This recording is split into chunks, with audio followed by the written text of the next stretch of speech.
मित्रों नमस्कार, सुप्रभात। आपका दिन मंगल में हो। मैं आपका दोस्त अमनीश कुमार आपसे रूबरू हो रहा हूँ। मित्रों, जैसा कि आप जानते हैं, मैंने आपको यूट्यूब चैनल न्यूज रिपोर्टिंग के मार्फत से खबरों के साथ साथ स्वास्थ्य संबंधी जानकारियाँ लगातार देते आ रहा हूँ।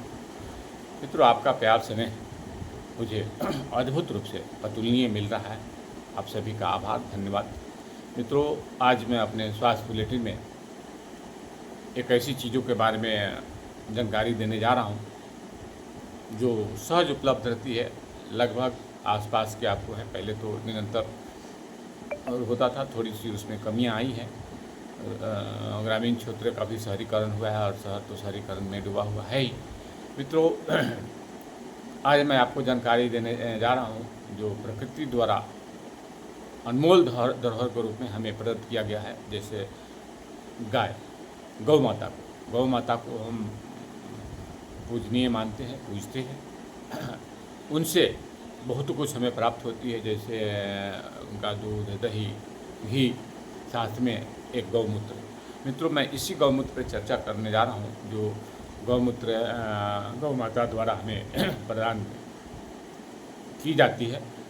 उसका हम कैसे उपयोग करें, कौन कौन सी बीमारियों में है, कौन कौन सी व्याधियों में काम करता है, और व्यापक रूप से चर्चा करेंगे। मित्रों, मैं आपसे विनम्र आग्रह करता हूं कि अगर आप मेरा यूट्यूब चैनल को सब्सक्राइब नहीं किया है तो सब्सक्राइब कर लें, साथ ही बेल आइकन बटन को भी दबाएं ताकि मेरी नित्य नई जानकारियाँ आपका नोटिफिकेशन मिलता रहे। साथ ही मित्रों, मेरे यूट्यूब चैनल को लाइक, कमेंट, शेयर करना ना भूलें। साथ ही मेरे फेसबुक पेज अभिलेश कुमार को भी आप शेयर करें, कमेंट करें, लाइक करें। आपकी प्रतिक्रिया हमें का इंतज़ार रहता है। मित्रों, चलिए आगे मैं अब आगे बढ़ते हुए मैं आपसे बात कर रहा हूँ। मित्रों, गौ माता द्वारा एक प्रकृति प्रदत्त एक ऐसी धरोहर हम लोग को मिला है जिसका हम लोग लाभ उठाएं तो जीवन आनंदमय, सुखमय, सफल हो सकता है। मित्रों, गौमूत्र के बारे में, जैसा कि मैंने आपको पहले बताया, गौमूत्र के बारे में आज विस्तारपूर्वक चर्चा करने जा रहा हूँ। गौमूत्र कितने हमारे जीवन में उपयोगी है। तो चलिए मित्रों, आगे बढ़ते हैं। इसका कैसे उपयोग करें। प्रथम उपयोग है इसका, गौमूत्र साधारण रोग के साथ साथ कैंसर, दमा, विषक, विस्कृता, जलोदर, यकृत, शोथ तथा अनेक रोगों में निरापद औषधि है और औषध के रूप में इसे प्रयोग किया जाता है। मित्रों, इसको कितने लें, तो मित्रों समान बीमारियों में आप इसको 10 से 15 मिली ग्राम गौमूत्र को नियमित रूप से प्रतिदिन सुबह शाम दिन में 2 बार ले सकते हैं। मित्रों, इसको 2 बार सेवन करने से उक्त सभी रोगों में शीघ्र लाभ होता है और जैसे ही आप इसको लेना शुरू करेंगे लाभ आपको परिणाम शुरू हो जाता है। आप देखेंगे इसके फायदा आपको मिलना शुरू हो जाता है। मित्रों, मेरी आग्रह है आप गौमूत्र का सेवन करें, इसको अन्यथा न लें।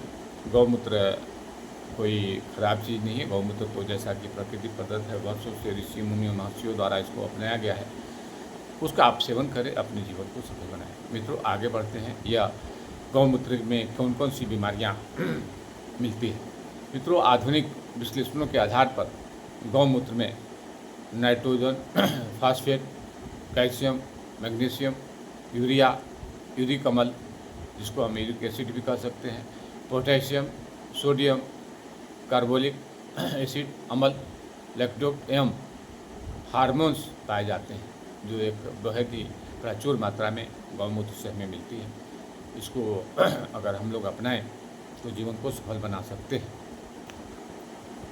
मित्रों, जो सभी रोगों पर अपना प्रभाव दिखाकर गौमूत्र रोग जो समान करने में सहयोग प्रदान होता है, तो ये कई अन्य बीमारियों पे आप इसको विजय पा सकते हैं। साथ में आपको रोग प्रतिरोधक क्षमता को बढ़ाता है। जब आपकी शरीर की शक्तियाँ बढ़ती है, कई चीज़ों पे जो शरीर में कमियां हैं उसको नियंत्रित करता है। देखा कि आपने इसमें कितनी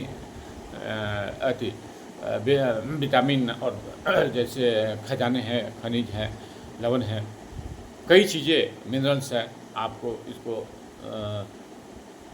इससे मिलता है। मित्रों, गौमूत्र को यथासंभव ताज़ा मिल जाए तो उसको क्या करें, 8 तह कपड़े को आप कर लें, जिसको कपड़े छान कहते हैं, और उसको कपड़े में छान लें, कपड़े से छान लें, कपड़े को 8 तह बनाकर उसमें गौमूत्र को डालकर छान लें और इसको प्रयोग करें। ऐसे ही इसको करना चाहिए जैसा कि आयुर्वेद कहता है। यह तुरंत ब्याई या जर्सी की गाय का उपयोग न करें, क्योंकि साथ में जब ब्याई हुई गाय है उसको भी बच्चा देने के उपरांत मैंने 1-2 माह बाद ही इसका सेवन करें, जैसा कि आयुर्वेद कहता है। और मित्रों, इसके पश्चात 2 माह के बाद आप इसका उपयोग करें। गौमूत्र को कपड़ छान करके करें। प्रतिदिन ताज़े गौमूत्र का अगर अनुपलब्धता हो तो आप ऐसा करें कि एक बार छान करके रख लें और उसको किसी कांच की शीशी में रखें, और उसमें अगर आपको शुगर मधुमेह पेशेंट नहीं है, मधुमेह रोगी नहीं है, तो आप उसमें मधु मिलाकर रख सकते हैं ताकि आपको कई दिनों तक सुरक्षित रख सकें। मेरे को मधु एक ऐसा तत्व है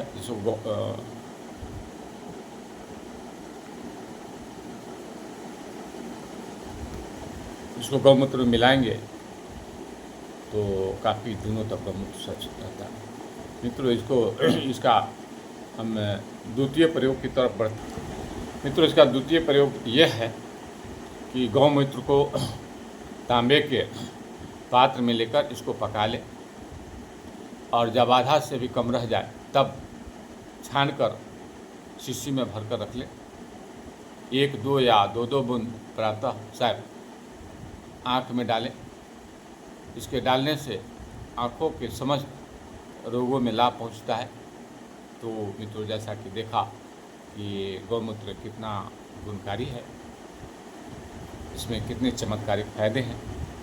मित्रों, यह गौमूत्र कैंसर जैसे घातक बीमारियों में लड़ने में मदद करता है। मित्रों, बचपन में मैं सुना करता था, देश के यशस्वी प्रधानमंत्री रहे मोरारजी देसाई जी भी इसका सेवन करते थे। बताया जाता है कि उन्हें भी कई बीमारियां थी, तो एक देश के लोगों के लिए उन्होंने प्रेरणा देने का काम किया, खुद अपनाया और अपने जीवन को सफल बनाया। साथ में कई लोगों को प्रेरित किया, कई ऋषियों मुनियों द्वारा लगातार बताया जाते आ रहा है।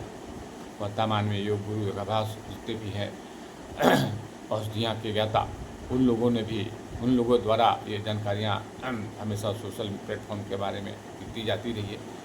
मित्रों, मेरी आग्रह है कि गौमूत्र को अपनाकर अपने जीवन को सार्थक सफल बनाएं, अपने को स्वस्थ निरोग दीर्घायु और सुखमय जीवन जीने में मददगार साबित करें। मित्रों, गौमूत्र के बारे में मैंने विस्तारपूर्वक जानकारी दी। अब मैं कुछ फीडबैक के बारे में बात करने जा रहा हूँ। मित्रों, कि जैसा कि आपको कई चीज़ों के मैंने गिले हुए अदरक, धनिया, शहद, नींबू जैसे प्राकृतिक पदार्थ, औषधियों, हल्दी, दालचीनी के बारे में जानकारियाँ दिया। इसका आप लोग भी लाभ ले रहे हैं। जैसा कि आप जानते हैं, कोई नई बातें मैंने नहीं बताया, मैं सिर्फ आपको उत्प्रेरित करने का काम कर रहा हूँ, तो ताकि आपको इसको प्रेरणा मिल सके। मैं आपको इसीलिए आप संकल्प के साथ आपके साथ जुड़ने का प्रयास कर रहा हूँ, आपको निरंतर जानकारियाँ देने की प्रयास कर रहा हूँ, ताकि आपका जीवन सुखमय हो, मैं आपके लिए कुछ काम कर सकूं, आपको कुछ प्रेरणा दे सकूं। निरंतर मैं खुद अपनाता हूं। प्रतिदिन मैं गिलोय का काढ़ा, नीम, तुलसी पत्ता, आंवले का पत्ता, मेथी का सेवन निरंतर करता हूं। तो मुझे जैसा अनुभव होता है मैं उसी के अनुसार आपसे शेयर करता हूं, और मुझे उम्मीद है कि मैं जितनी भी जानकारियाँ देता हूं आप उसका कुछ न कुछ जरूर ग्रहण करते होंगे। मित्रों, जैसा कि हमें आप लोग का निरंतर फीडबैक भी मिलते आ रहा है, कई मित्रों ने बताया, अक्सर मुलाकात जब होती रहती है, जब मैं बाहर निकलता हूँ बाज़ारों में, मार्केट में, आसपास में, तो जितने भी मेरे से जुड़े हुए मित्र हैं वो प्रतिक्रिया देते हैं।